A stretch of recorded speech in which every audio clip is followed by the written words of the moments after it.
नमस्कार दोस्तों, target with SDM आप सभी का स्वागत है। आज हम लोग गवर्नर जनरल के संबंध में दूसरा भाग लेकर आए हैं।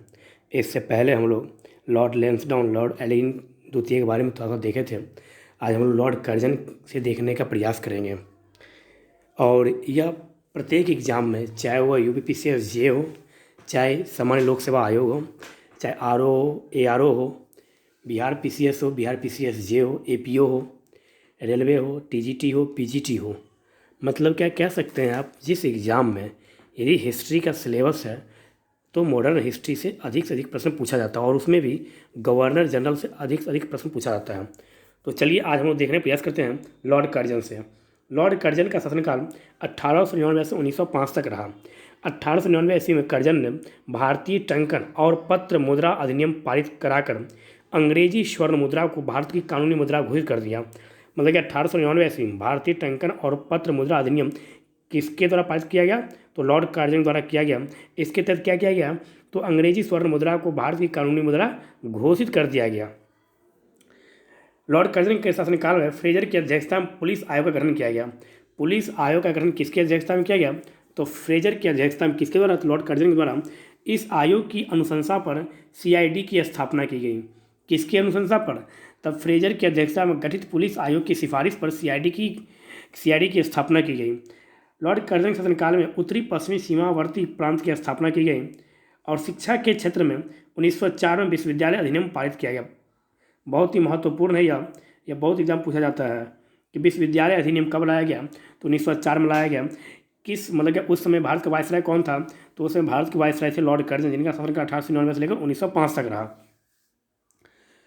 लॉर्ड कर्जन ने 1901 ईस्वी में सर कॉलिन स्कॉट मॉनक्रिफ की अध्यक्षता में एक सिंचाई आयोग, टॉमस रॉबर्टसन की अध्यक्षता में एक रेलवे आयोग, और 1902 में सर एंड्रू फ्रेजर की अध्यक्षता में पुलिस आयोग एवं सर टॉमस रो की अध्यक्षता में विश्वविद्यालय आयोग की स्थापना किया था। किसने?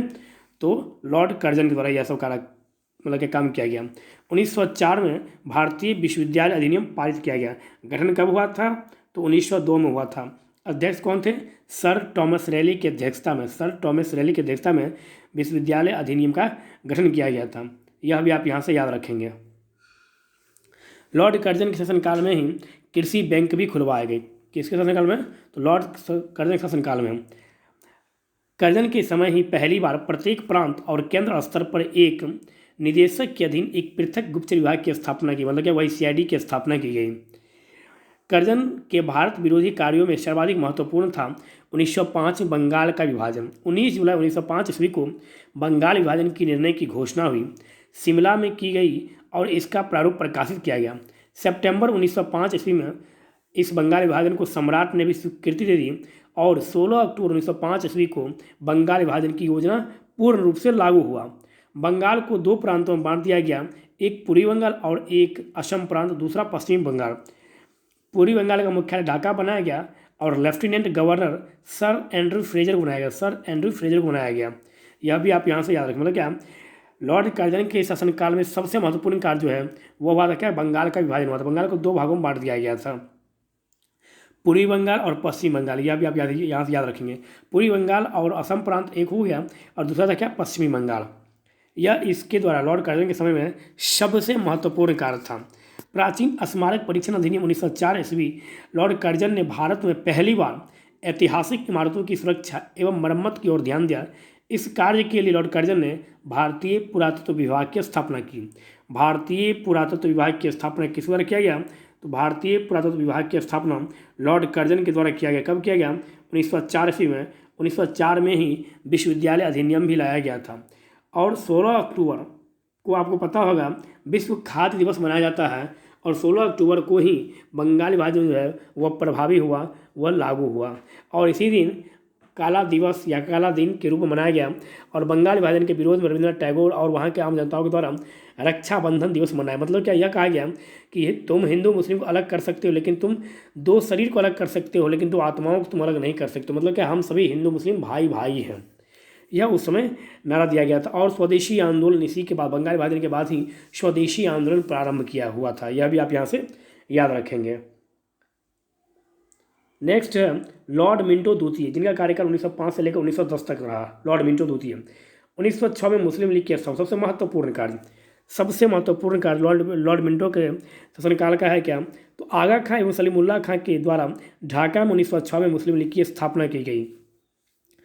1907 में कांग्रेस के अधिवेशन, 1907 में जो कांग्रेस का अधिवेशन हुआ था सूरत अधिवेशन, वही सूरत जो ताप्ती नदी के किनारे स्थित है और वर्तमान का वही सूरत, आज का सूरत जो कोरोना महामारी से गुजरात में सबसे अधिक ग्रसित शहर के रूप में जाना जाता है।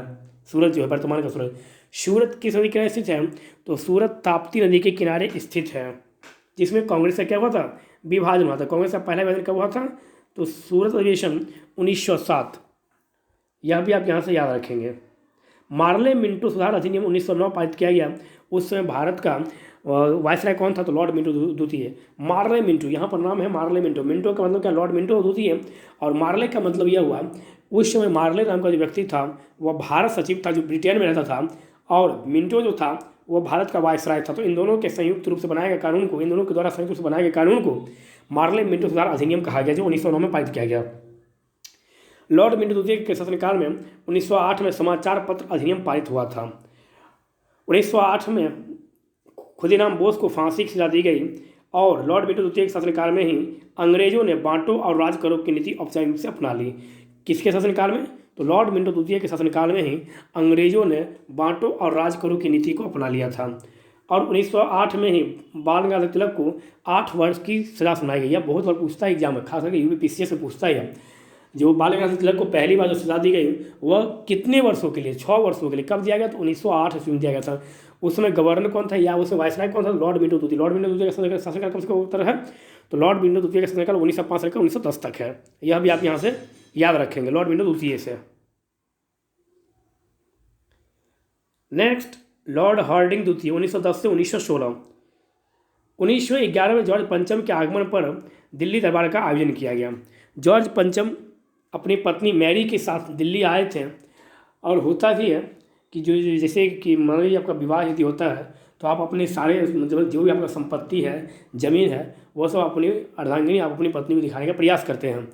तो चलो मैं तुम्हें दिखाता हूँ अपना क्या चम्मच जो भी है आपके पास, गाय हो भैंस हो जो है आपके पास, वो तो ले चलते कि देखो ये सब अपना ही है। तो यही मतलब दिखाने के लिए जॉर्ज पंचम ने अपनी पत्नी मैरी के साथ इंडिया आया। मतलब कहने का मतलब यह था कि उसका कि चलो देखो कि मेरा राज्य कहाँ तक है, मैं इतने बड़े देश का सम्राट भी हूँ, मैं इस देश का, लेकिन मेरा राज्य इस देश पर भी है। तो उन्होंने कल्पना बहुत किया था कि मेरा स्वागत इस तरह से किया जाएगा, इस तरह से किया जाएगा, लेकिन इसका हुआ क्या उल्टा, एक भी भारतीय उनके स्वागत के लिए आम नागरिक नहीं पहुँचा, और इससे वो क्षुब्ध हुए कि ऐसा क्यों हुआ, होना भी चाहिए। पत्नी के सामने किसी पति का बेइज्जती करना कितना बुरा लगा, उसमें भी नई शादी हुआ था। तो उन्होंने पूछा हार्डिंग द्वितीय से कि ये क्या हो रहा है, क्यों नहीं कोई पार्टिसिपेट किया। तो पता चला कि जो कुछ कारण है इसलिए। तब आम जनता उस जॉर्ज पंचम से मिले और उन्होंने कहा कि देखिए ऐसी घटना घटा है, हम दोनों बोले कि बंगाल को अलग कर दिया गया, 2 भागों में बंगाल को डिवाइड कर दिया गया है, सो हम लोग ऐसा नहीं होना चाहते हम। तो उसी वर्ष 1911 में ही जॉर्ज पंचम के द्वारा मतलब दिल्ली दरबार में ही घोषणा किया गया कि भारत की राजधानी अब बंगाल ना होकर भारत की राजधानी अब दिल्ली होगी, और बंगाल विभाजन को रद्द किया जाता है। यह किस में किया गया, तो दिल्ली दरबार में लॉर्ड हार्डिंग द्वितीय के शासनकाल में किया गया, और लॉर्ड हार्डिंग द्वितीय के शासनकाल में ही बंगाल विभाजन को रद्द भी किया गया और दिल्ली को भारत की राजधानी बनाने की घोषणा भी की गई, और इन्हीं के शासनकाल में दिल्ली भारत की राजधानी भी बनी। यह भी आप यहाँ से याद रखेंगे। 1911 में बंगाल से अलग करके बिहार और उड़ीसा नामक नया राज्य बनाया गया। 1912 में भारत की राजधानी कलकत्ता से दिल्ली स्थानांतरित कर दी गई। प्रथम विश्व युद्ध में भारत का समर्थन प्राप्त करने में लॉर्ड हार्डिंग सफल रहा। प्रथम विश्व युद्ध में फर्स्ट वर्ल्ड वार आपको पता ही होगा, प्रथम विश्व युद्ध 1914 से लेकर 1918 तक। कब से कब तक चला था, तो 1914 से लेकर 1918 तक। कभी कभी इसमें पूछ देता है एग्जाम में, खास करके मैट्रिक लेवल की एग्जाम, इंटर लेवल की एग्जाम है, कि प्रथम विश्व युद्ध में कुल कितने देशों ने भाग लिया। तो देखिए इसका आसान सा तरीका है, 4 में से 1 गया 3, 8 में से 1 गया 7, मतलब क्या प्रथम विश्व युद्ध में कुल देशों की संख्या थी 37। यही आपसे द्वितीय विश्व युद्ध पूछे तो 1939 से लेकर 1945 तक 9 में से 3 माइनस कीजिए 6, 5 में से 4 माइनस कीजिए 1, मतलब क्या सेकेंड वर्ल्ड वार में कुल 61 कंट्री, जबकि फर्स्ट वर्ल्ड वार में कुल 37 कंट्री भाग लिया था। इस फर्स्ट वर्ल्ड वार में लॉर्ड हार्डिंग द्वितीय के कहने पर या प्रयास से आप कह सकते हैं भारतीय सैनिकों ने भी अंग्रेजों की तरफ से प्रथम विश्व युद्ध में पार्टिसिपेट किया था। लॉर्ड हार्डिंग द्वितीय 23 दिसंबर 1912 को लॉर्ड हार्डिंग द्वितीय पर दिल्ली में बम फेंका गया। इस कांड में भाई बाल मुकुंद को फांसी की सजा दी गई और लॉर्ड हार्डिंग द्वितीय के समय में ही 28 जुलाई 1914 को प्रथम विश्व युद्ध प्रारंभ हुआ था। लॉर्ड हार्डिंग द्वितीय के शासनकाल में ही फिरोज शाह मेहता ने बॉम्बे क्रॉनिकल एवं गणेश शंकर विद्यार्थी ने प्रताप नामक समाचार पत्र का प्रकाशन किया था। और आपको याद होगा 1916 में लॉर्ड हार्डिंग द्वितीय के शासनकाल में ही बनारस हिंदू विश्वविद्यालय का मतलब कि लॉर्ड हार्डिंग द्वितीय शासनकाल में ही बनारस विश्वविद्यालय बनारस BHU का शिलान्यास रखा गया और मतलब क्या उदाहरण हुआ। और 1916 में लॉर्ड हार्डिंग द्वितीय को BHU मतलब बनारस हिंदू विश्वविद्यालय का कुलाधिपति नियुक्त किया गया। किसे? तो लॉर्ड हार्डिंग द्वितीय को कब किया गया? तो 1916 में। बॉम्बे क्रॉनिकल किसके द्वारा शुरू किया गया? तो फिरोज शाह मेहता द्वारा। किस वायसराय शासनकाल में? तो लॉर्ड हार्डिंग द्वितीय शासनकाल में। प्रताप नामक समाचार पत्र किसके द्वारा? तो गणेश शंकर विद्यार्थी द्वारा। किसके शासनकाल में? तो लॉर्ड हार्डिंग द्वितीय शासनकाल में। शासनकाल मुझे कब से कब? तो 1910 से लेकर 1916 तक। नेक्स्ट हम देखते हैं लॉर्ड चैम्सफोर्ड 1916 से 1921। कांग्रेस के लखनऊ अधिवेशन 1916 में हुआ था। कांग्रेस का एकीकरण हुआ एवं मुस्लिम लीग के साथ समझौता हुआ। मतलब क्या 1916 कांग्रेस का एकीकरण मतलब क्या?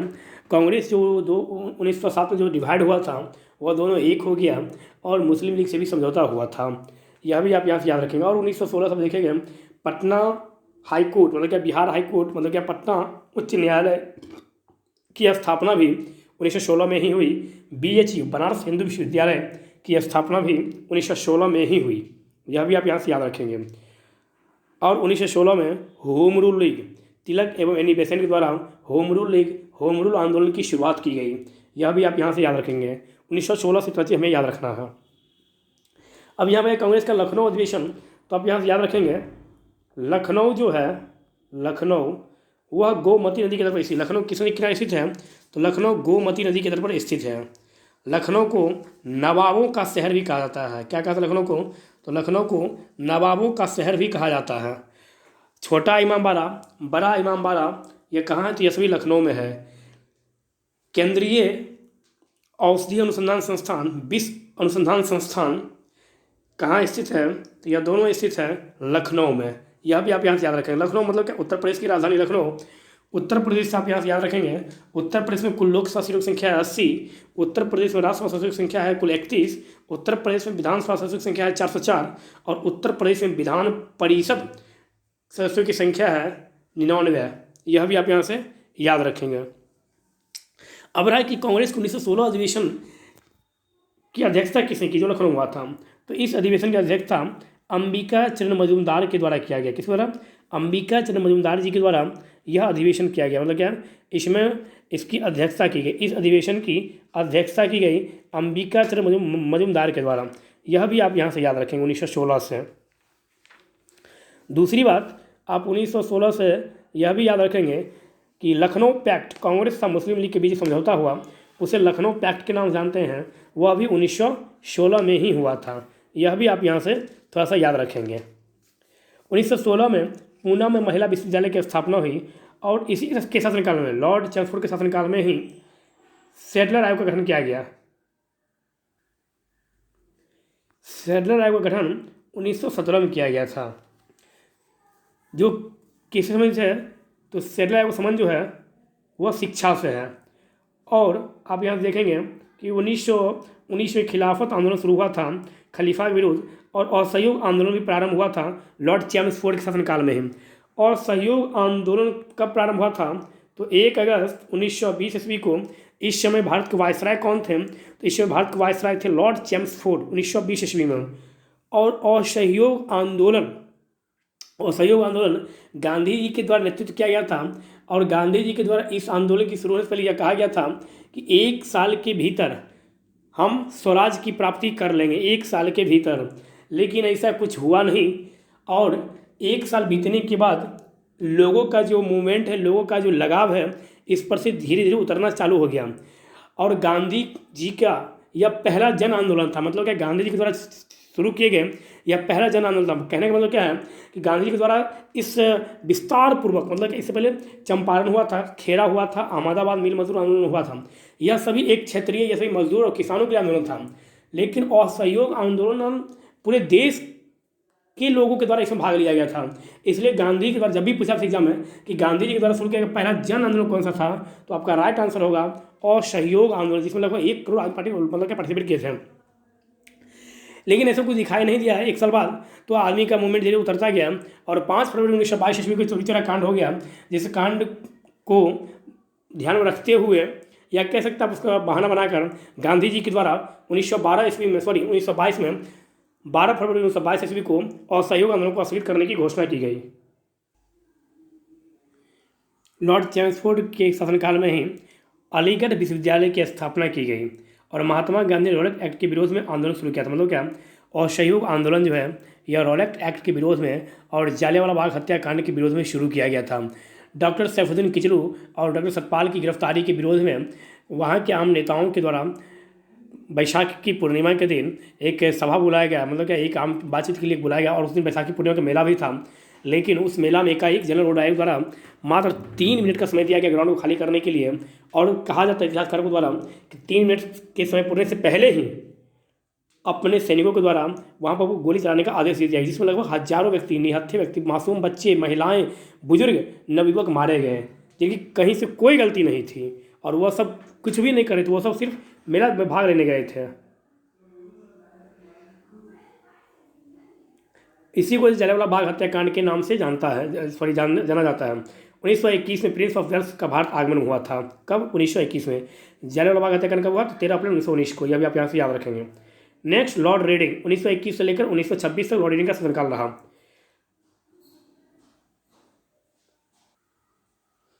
लॉर्ड रेडिंग शासनकाल में मोपला विद्रोह हुआ था 1921 में। कब? तो मोपला विद्रोह केरल में जो हुआ था, यह कब हुआ था? तो यह 1921 में हुआ था। यह भी आप यहाँ से याद रखेंगे। 1921 में M.N. राय द्वारा भारतीय कम्युनिस्ट पार्टी की स्थापना की गई। लॉर्ड रेडिंग के शासनकाल में ही प्रिंस ऑफ वेल्स ने नवंबर 1921 ईस्वी में भारत की यात्रा की और इस दिन पूरे भारत में हड़ताल का आयोजन किया गया। 5 फरवरी 1922 ईस्वी को चौरी चौरा कांड, जो उत्तर प्रदेश के गोरखपुर जिले में घटी थी, वह लॉर्ड रेडिंग के शासनकाल में हुआ था। और इसी घटना के बाद गांधी जी के द्वारा असहयोग आंदोलन को स्थगित करने की घोषणा की गई। कब? तो 12 फरवरी 1922 ईस्वी को असहयोग आंदोलन को स्थगित करने की घोषणा की गई। असहयोग आंदोलन शुरू किसके समय हुआ था? तो लॉर्ड चैम्सफोर्ड के समय में। समाप्त किसके समय हुआ था? तो लॉर्ड रेडिंग के समय में। यह भी आप यहाँ से याद रखेंगे। भारत में 1922 ईस्वी में इलाहाबाद में सिविल सेवा की परीक्षा की शुरुआत हुई और 1923 ईस्वी में चित्तरंजन दास एवं मोतीलाल नेहरू ने इलाहाबाद में कांग्रेस के अंतर्गत स्वराज पार्टी की स्थापना की। कब? तो 1 जनवरी 1923 ईस्वी को स्वराज पार्टी की स्थापना की गई। 1925 में प्रसिद्ध आर्य समाजी राष्ट्रवादी नेता स्वामी श्रद्धानंद की हत्या कर दी गई। कब? 1925 ईस्वी में। यह भी आप यहाँ से याद रखेंगे। 1922 में क्या हुआ था? तो बिहार के गया में कांग्रेस पार्टी का अधिवेशन हुआ था, जिस अधिवेशन में अध्यक्ष के पद को लेकर मतभेद हुआ था और मोतीलाल नेहरू और चित्तरंजन दास जी इसके पक्ष में थे, जो अब हम लोगों को भीख नहीं मांगना चाहिए, अब हम लोगों को चुनाव में भाग लेकर पार्लियामेंट के अंदर बैठकर, असेंबली के अंदर बैठकर और तब उसका विरोध करें। किसका विरोध करना चाहिए? अंग्रेजों का विरोध करना चाहिए। अब हम बाहर से विरोध नहीं करेंगे। जबकि गांधी जी का कहना क्या था कि हम लोग राजनीति में भाग नहीं लेंगे, हम लोग चुनाव नहीं लड़ेंगे। लेकिन मोतीलाल नेहरू और चित्तरंजन बाबू का कहना क्या था कि हम लोग चुनाव लड़ेंगे। इसी बेस को आधार मानकर ये दोनों अलग हो गए और इन दोनों ने वहाँ से गया से हटकर 1 जनवरी 1923 ईस्वी को स्वराज पार्टी की स्थापना की और इसमें सरदार वल्लभ भाई पटेल के बड़े भाई भी इस ग्रुप में शामिल थे, स्वराज पार्टी में।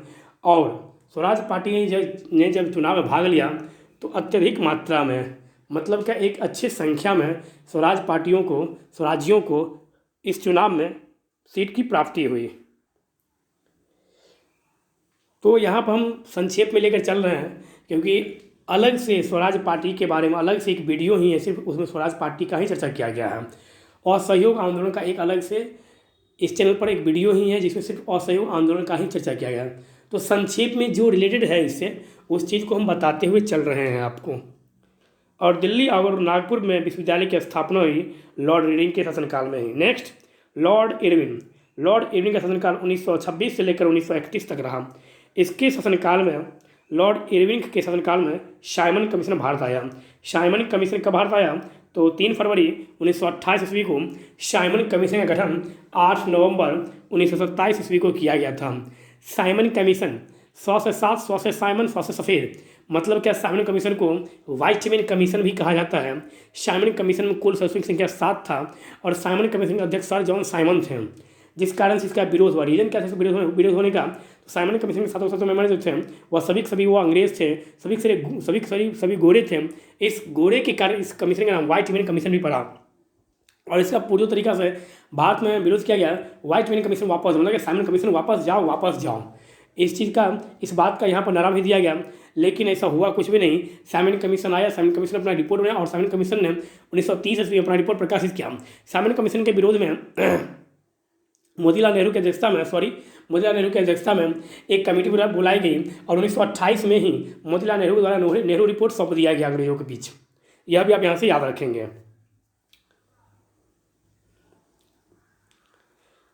गांधी जी ने 1930 में नमक आंदोलन आरंभ करते हुए दांडी मार्च किया था।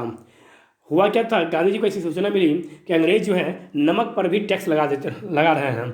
तो गांधी जी ने कहा कि ये तो तुच्छ सी बात है, मतलब कि यह कितनी बड़ी बेवकूफ़ी है। नमक आम जनता की रोजाना चीज़ है, इसके बिना कोई रह नहीं सकता है, इस पर तो टैक्स नहीं लेना चाहिए कम से कम। इसके कारण गांधी जी ने सोचा कि एक आंदोलन किया जाए, इसका नाम था नमक सत्याग्रह या सविनय अवज्ञा आंदोलन। सविनय मतलब क्या? विनय पूर्वक उनकी बातों को हम लोग अवहेलना करेंगे, यह उनका कहना था। और इस आंदोलन के लिए ये अपने 78 अनुयायी, मतलब गांधी जी को इंक्लूड करके 79 और गांधी जी को हटाकर अनुयायी का मतलब क्या हुआ? जो आपकी बातों को फॉलो करता हूँ, आपकी बातों को फॉलो जो करता मतलब क्या, वो आपका फॉलोअर्स हुआ, ऐसे अनुयायी हुआ। तो गांधी जी के अनुयायी मतलब क्या, 78 अनुयायियों के साथ गांधी जी ने यात्रा की और गांधी जी 12 मार्च 1930 से यात्रा शुरू की और 5 अप्रैल 1930 को पहुँचकर दांडी में पहुँचकर वहाँ पर उन्होंने 6 अप्रैल 1930 से दांडी मतलब क्या, नमक सत्याग्रह आंदोलन की शुरुआत की थी। किसके समय में? लॉर्ड इरविन के समय में, 1930 ईस्वी में। यह भी आप यहाँ से याद रखेंगे। और लॉर्ड इरविन के समय में ही कांग्रेस का एक अधिवेशन हुआ था 1929 में, जो लाहौर में हुआ था। वही लाहौर जो रावी नदी के तट पर स्थित है। रावी नदी इसका उद्गम स्थल रोहतांग दर्रा से स्थित है। रोहतांग दर्रा आपको पता होगा, सिरो बाड़ा लाचा मतलब का सिपकला दर्रा, रोहतांग दर्रा और बाड़ा लाचा दर्रा, यह तीनों का तीनों दर्रा हिमाचल प्रदेश में स्थित है। यह भी आप यहाँ से याद रखेंगे। यहाँ पर नेहरू जी अध्यक्ष, मतलब क्या, छोटे नेहरू अध्यक्ष थे, पंडित जवाहरलाल नेहरू, और इनके अध्यक्षता में पहली बार पूर्ण स्वराज की मांग, भारतीयों द्वारा पहली बार पूर्ण स्वराज की मांग कांग्रेस को 1929 अधिवेशन लाहौर अधिवेशन में किया गया। और यहाँ पर रात को 12 बजे झंडा फहराया गया और घंटा बजाकर यह घोषणा किया गया कि प्रत्येक वर्ष 26 जनवरी को हम लोग स्वतंत्रता दिवस मनाएंगे। यहाँ पर कोई भी मिस्टेक नहीं है बोलने में, यहाँ याद रखिएगा, यहाँ पर स्वतंत्रता दिवस ही बोला गया था, यहाँ पर गणतंत्र दिवस नहीं बोला गया था। यह याद रखेंगे आप लोग, स्वतंत्रता दिवस मनाएंगे हम लोग। प्रथम गोलमेज सम्मेलन 1930 में लंदन में आयोजित किया गया था, जिस गोलमेज सम्मेलन में भीमराव अम्बेडकर ने भाग लिया था, लेकिन कांग्रेस ने भाग नहीं लिया। मतलब कि गांधी जी ने इस अधिवेशन में या इस सम्मेलन में, इस राउंड टेबल समिट में भाग नहीं लिया था।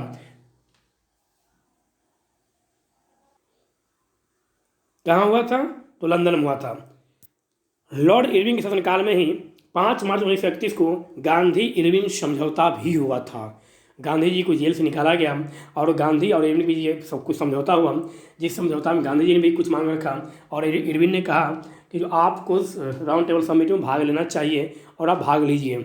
गांधी जी ने कहा कि मेरे जो भी राजनीतिक दोस्त हैं, जो भी राजनीतिक भाई हैं, उन सबको जिनको आपने गिरफ्तार किया है उन सबको रिहा किया जाए। लेकिन गांधी जी ने एक बार भी भगत सिंह का नाम नहीं लिया, यह भी आप यहाँ से याद रखेंगे। ना ही उनके साथियों का नाम लिया जो गिरफ्तार थे।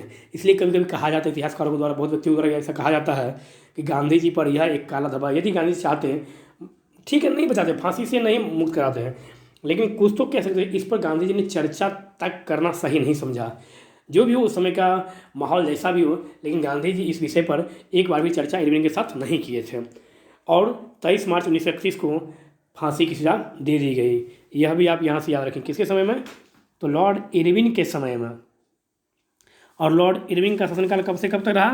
तो लॉर्ड इरविन का शासनकाल 1926 से लेकर 1931 तक रहा। यह भी आप यहाँ से याद रखेंगे। प्रथम गोलमेज सम्मेलन 12 नवंबर 1930 में हुआ था, जिसमें कांग्रेस ने भाग नहीं लिया, और सभी ने अवज्ञा आंदोलन को समाप्त करने के लिए लॉर्ड इरविन और गांधी के बीच इरविन समझौता हुआ था, जिसमें गांधी जी के द्वारा भी कुछ मांग रखी गई, और इरविन के द्वारा यही कहा गया कि आप सेकेंड राउंड टेबल समिट में भाग लीजिए, और आप यह सभी ने अवज्ञा आंदोलन जो है इसको स्थगित कीजिए, मतलब क्या, इसको समाप्त कीजिए। इस चीज़ की मांग की गई। यह भी आप यहाँ से याद रखेंगे। चलते हैं नेक्स्ट। लॉर्ड वेलिंगटन 31 से लेकर 36 तक इनका शासनकाल रहा। लॉर्ड वेलिंगटन के कार्यकाल में द्वितीय और तृतीय गोलमेज सम्मेलन हुआ था। मतलब क्या, सेकेंड राउंड टेबल समिट और थर्ड राउंड टेबल समिट जो है वह लॉर्ड वेलिंगटन के शासनकाल में हुआ था। 7 सितंबर से लेकर 1 दिसंबर 1931 तक सेकेंड राउंड टेबल समिट चला था। इस सम्मेलन में कांग्रेस ने भाग लिया था, और कांग्रेस की तरफ से गांधी जी पार्टिसिपेट किए थे। सरोजिनी नायडू भी गई थी इनके साथ, गांधी के साथ। कांग्रेस का प्रतिनिधित्व किसने किया था? गांधी जी ने किया था। दूसरे राउंड टेबल समिट की असफलता के बाद गांधी जी ने 3 जनवरी 1932 को फिर से वहां से वापस आने के बाद सभी ने अवज्ञा आंदोलन को प्रारंभ किया था। 1932 में देहरादून में भारतीय सेना अकादमी, इंडियन मिलिट्री अकादमी की स्थापना की गई, और 1934 में गांधी जी ने सभी ने अवज्ञा आंदोलन को फिर से शुरू किया और बंद कर दिया। 1935 में, इसी समय लॉर्ड वेलिंगटन के समय में ही 1935 में गवर्नमेंट ऑफ इंडिया पारित हुआ। 1935 में ही बर्मा को भारत से अलग कर दिया गया, और लॉर्ड वेलिंगटन के शासनकाल में ही भारतीय किसान सभा की स्थापना भी हुई थी।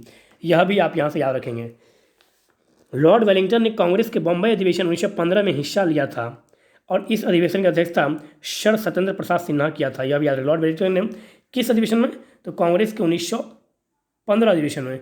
और लॉर्ड वेलिंगटन के शासनकाल में ही 1934 में बिहार में भयंकर भूकंप आया था। और थर्ड राउंड टेबल समिट जो है वह 17 नवंबर से लेकर 24 दिसंबर 1932 तक चला था।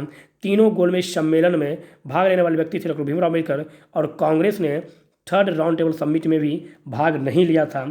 यह भी आप यहाँ से याद रखेंगे। 16 अगस्त 1932 को रैमजे मैकडोनाल्ड के द्वारा सांप्रदायिक पंचायत की घोषणा की गई। यह भी आप यहाँ से याद रखेंगे। और गांधी और अम्बेडकर के बीच एक एग्रीमेंट हुआ था, जिसे गांधी अम्बेडकर समझौता के नाम से या पूना समझौता के नाम से जानते हैं, जो कब हुआ था? तो 1932 ईस्वी में। 1932 ईस्वी में हुआ था। कब? तो 24 सितंबर 1932 ईस्वी को गांधी और अम्बेडकर के बीच सीटों के आरक्षण को लेकर एक समझौता हुआ था, जिसे हम लोग पूना समझौता के नाम से जानते हैं। कब हुआ था? तो 24 सितंबर 1932 ईस्वी को। Next, Lord Linlithgow. शासनकाल लॉर्ड लेनलिथगो का 1936 से 1943 तक।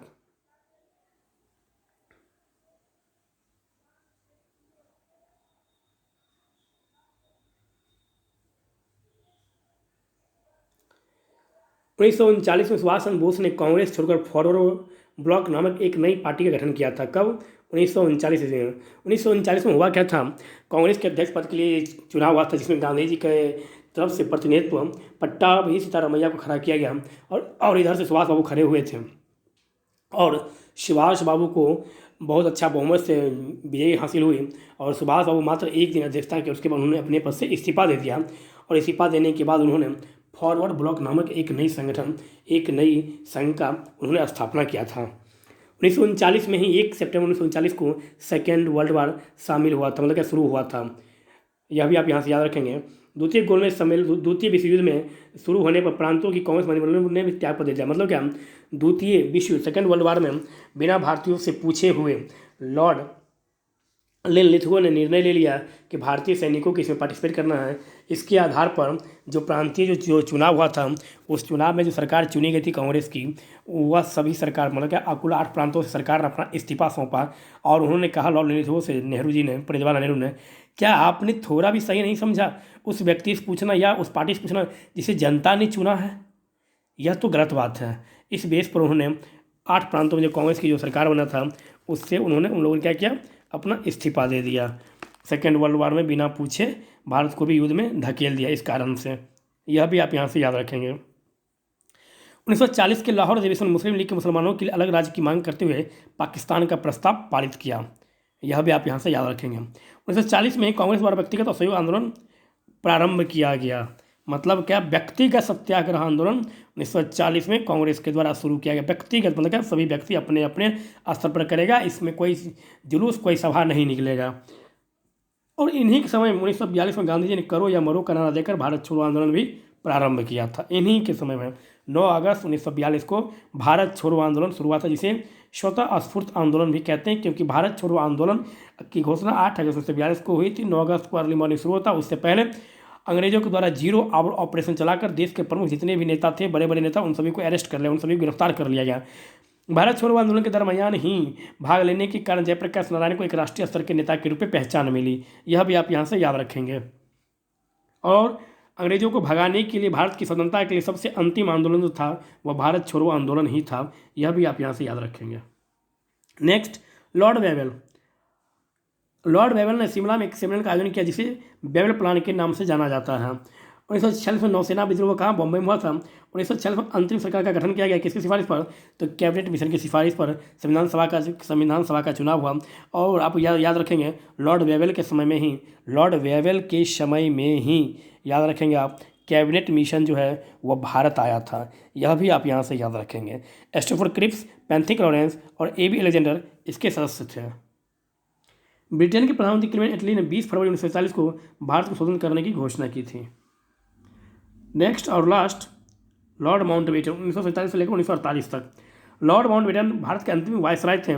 लॉर्ड माउंटबेटन ने 3 जून 1947 को भारत की आज़ादी की घोषणा की। 4 जुलाई 1947 को ब्रिटिश संसद में भारतीय स्वतंत्रता अधिनियम प्रस्तुत किया गया, जिसे 18 जुलाई 1947 को पारित करके भारतीय स्वतंत्रता अधिनियम को घोषणा की गई। भारतीय स्वतंत्रता अधिनियम द्वारा भारत के 2 टुकड़े करके इसे भारत और पाकिस्तान नामक दो राज्यों के रूप में बांट दिया गया। 15 अगस्त 1947 को भारत आज़ाद हुआ। 14 अगस्त 1947 को पाकिस्तान आज़ाद हुआ। और ये अंग्रेज के अंतिम गवर्नर जनरल भारत में थे। और प्रथम भारतीय गवर्नर जनरल भारत में वह चक्रवर्ती राजगोपालाचारी जी रहे हैं, 1948 से लेकर 1950 तक। यह भी आप यहाँ से याद रखेंगे। यह प्रश्न बहुत बार पूछा जाता है कि प्रथम भारतीय गवर्नर जनरल मतलब क्या, प्रथम व अंतिम भारतीय गवर्नर जनरल, तो चक्रवर्ती सियासी राजगोपालाचारी जी थे, जो जिनका कार्यकाल 1948 से लेकर 1950 तक रहा। यह भी आप यहाँ से याद रखेंगे। और स्वतंत्र भारत का प्रथम गवर्नर जनरल तो वह लॉर्ड माउंटबेटन हुए। स्वतंत्र भारत के प्रथम एवं अंतिम भारतीय गवर्नर जनरल तो वह है राजगोपाल चक्रवर्ती। यह भी आप यहाँ से याद रखेंगे। तो दोस्तों, आज हम लोग गवर्नर जनरल का जो पार्ट दूसरा था उसे हम लोगों ने पूरा खत्म कर लिया और महत्वपूर्ण गवर्नर जनरल के संबंध में हम लोग देख चुके हैं ऑलरेडी। और आपको यह वीडियो यदि अच्छा लगे तो अपने दोस्तों के साथ, अपने व्हाट्सएप ग्रुप पर, अपने टेलीग्राम ग्रुप, अपने फेसबुक पर आप प्लीज़ शेयर कीजिए और अधिक से अधिक लोगों तक इसको पहुँचाइए। प्लीज़ इस चैनल को सब्सक्राइब कीजिए, लाइक कीजिए, कमेंट्स कीजिए। धन्यवाद।